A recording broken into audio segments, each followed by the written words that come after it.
New this morning, an airplane landing in Wichita that's making national headlines.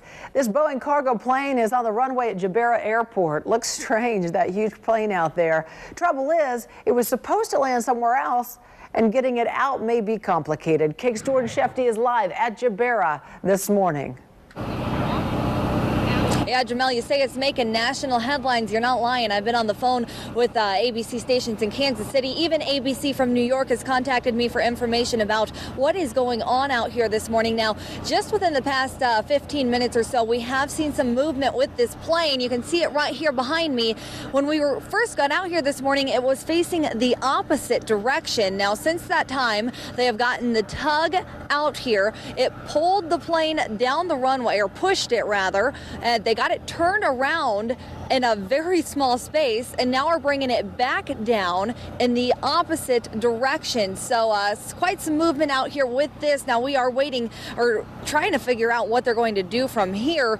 We don't know if they're going, obviously this Jabera runway not equipped for a plane of this size. Now Jabera's runway is only 6,100 feet long. Boeing's data indicates a Dreamlifter needs much more runway than that. Now there were two crew members on board of this cargo plane. They were not injured. This plane also was not damaged. Neither was Jabera Airport. But again, this all was a mistake. This plane was heading towards McConnell Air Force Base. Somehow they got confused, it appears, up in the cockpit, ended up landing here at Jabera, a runway much smaller than where they were headed and not equipped for a plane of this size.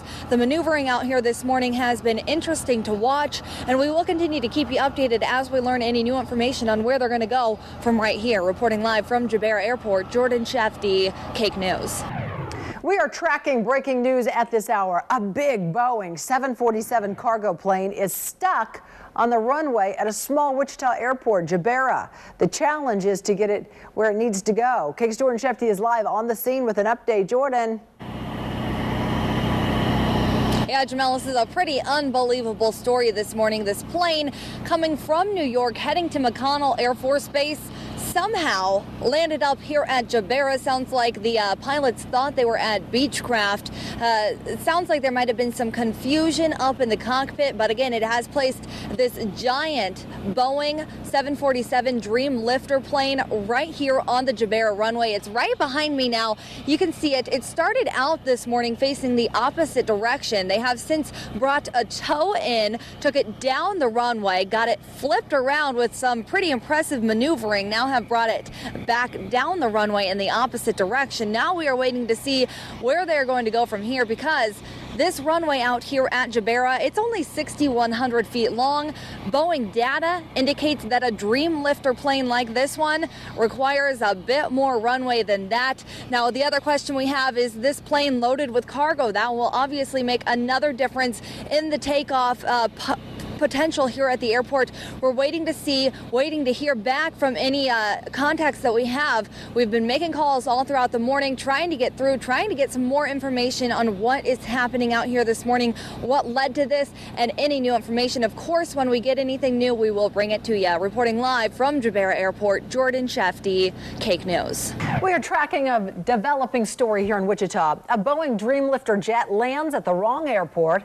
It was on its way to McConnell Air Force Base, but ended up at Jabera. KAKE's Jordan Shefty is live at Jabera with details on this. Jordan.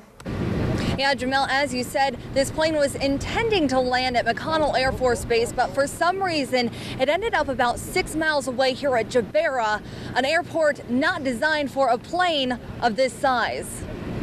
What I can tell you is we do have a Dreamlifter on the runway at Jabera Airport. A big problem for a little runway. You know which airport you're at? Well, we think we have a pretty good pulse. Around 9:30 last night, a Boeing 747 Dreamlifter cargo destined for McConnell Air Force Base somehow ended up on the Jabera runway. It appears that you are at Jabera Airport. Say the name of it again. Jabera?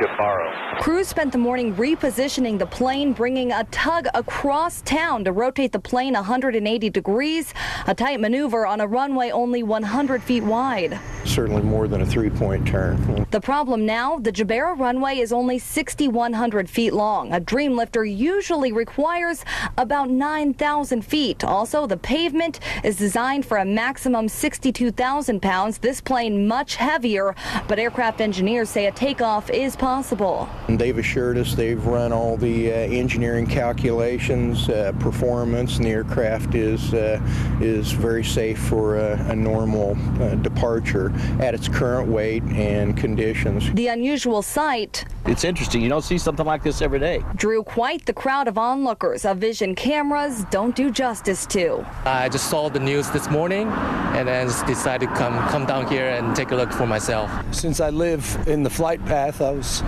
just wanted to make sure that it was turned the opposite way from my house. It's kind of interesting because of the size of it and the size of the runway. I don't understand how they get it. They had to be good pilots in order to get that plane on the ground and that short of a runway. R.J. Martin speaking from experience. He used to be a licensed pilot and says the fact this airplane landed here is impressive in itself. Now the question is the takeoff. They say they didn't offload any fuel or anything off the plane, and that's what's going to make it interesting.